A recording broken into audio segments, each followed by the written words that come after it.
জানিস তোরা, তানহার মা তানহাকে ডাল রান্না করতে দিয়েছে। তানহা ডালটা পুড়িয়ে ফেলেছে। কি রে তানহা, কি করে পুড়লো তোর 1 কিলো ডাল? একেই বর্ষাকাল, তার উপরে আবার টিনের চাল, তার নিচে বসে রাঁধছিলাম 1 কিলো ডাল। হঠাৎ উড়ে এলো একটা কালো বাল। বালটা হাতে নিয়ে ভাবতে থাকলাম, এটা কার বাল? এটা কি রুমির বাল? না, রুমির এখন যৌবন কাল, তার হবে কালো কুচকুচে বাল।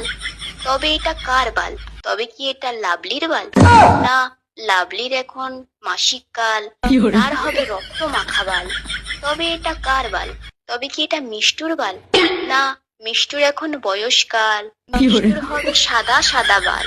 তবে এটা কার বাল? তবে কি এটা রুমির বাল? হ্যাঁ, রুমির এখন যৌবন কাল, তারই হবে কালো কুচকুচে বাল। এটা ভাবতে ভাবতে পুড়ে গেল আমার 1 কিলো ডাল।